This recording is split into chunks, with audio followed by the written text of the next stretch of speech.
The Heron's Cry by Cleeves. Read by Jack Holden. Chapter 1. Jen had drunk too much. They were in Cynthia Pryor's garden, lounging on the grass, and it was just getting dark. The party had moved outside, become quieter and less frenetic. Jen could smell cut grass and honeysuckle, the scent intense, heady and oversweet. She found herself mesmerized by the rhythm of the flashing fairy lights that Cynthia had strung along the high brick wall and woven between the ivy and climbing roses. Cynthia's place was the kind of gaff to have a wall around it, a large, detached house looking out over Rock Park, only a few hundred yards from Jen's narrow, terraced home, but a million miles in terms of class. Jen was a Liverpudlian and carried the idea of class with her like a badge of honor. Her dad had been a docker, and her mother still stacked shelves in a supermarket. Although it was dark, the air remained hot, and the fire in the pit was there for effect, and to toast marshmallows, not because it was needed. They'd had an early heat wave. It was only the end of June, but already there were calls for water rationing, talk of standpipes if the weather didn't break soon. In North Devon, they weren't usually short of rain. Earlier, inside the house, there'd been loud music, and despite the warmth, dancing. Jen loved a good dance, and could move like a demon. Her husband had disapproved, but she no longer had to care what he thought. Now they'd all drifted outside, and Wes, one of Cynthia's arty mates, was playing guitar, something moody and slow. Nobody could do moody like Wes. Jen had fancied him like crazy when she'd first met him, but then she fancied most of the single men she'd bumped into. She was a tad desperate. Wes was brooding, dark-haired and fit, the stuff of Jen's dreams. Later, she'd decided that a weed-smoking musician who lived with a bunch of hippies in the hills and supplemented his income by making weird furniture from driftwood wasn't the best fit for a woman with sole responsibility for 2 teenage kids, who was also a cop.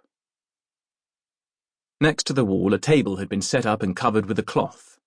The cloth was Cynthia all over and showed how classy she was. With the general exodus, Cynthia had brought out all the bottles and put them there, proving to the world that she was still organized and in control, though she must have had just as much to drink as Jen. Jen poured herself another glass of red and sat on the grass too. She told herself and everyone else within earshot that it had been years since she'd been to such a great party. Bloody years.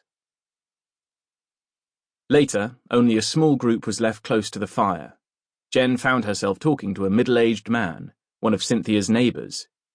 She'd seen him inside earlier, before they'd turned up the music, working the room, chatting politely to the other guests. He was small and sturdy, built like a troll from a fairy story, with a square head and short legs, and a wide smile that just prevented him from being ugly. Jen didn't fancy him in the slightest, but everyone else seemed to have paired off, and she hated that sense of being the only single person in the group. Since her divorce, the world seemed made up of happy couples. She even envied the ones who weren't so happy. This man wore a checked shirt and walker's trousers, lightweight, easily dried. Jen could imagine him a member of a ramblers club. She thought he might be an accountant or a lawyer. Cynthia was a magistrate, sitting in the lower court, passing judgment on the petty criminals, the misfits and saddos, whom Jen was trying to convict, and she knew lots of lawyers. She and Jen had first met in court. Despite their different roles, they'd always got on.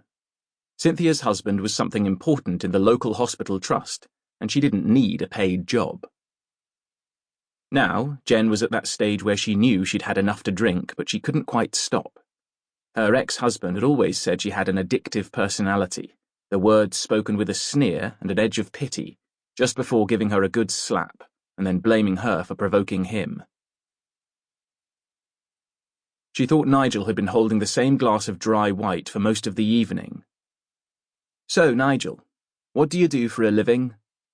He'd already told her his name, slightly apologetically, as if it wasn't a name to be proud of. Nigel Yeo. Yeo being a local name means he's obviously from the West Country. Nigel ages him, though. Who calls their kid Nigel these days?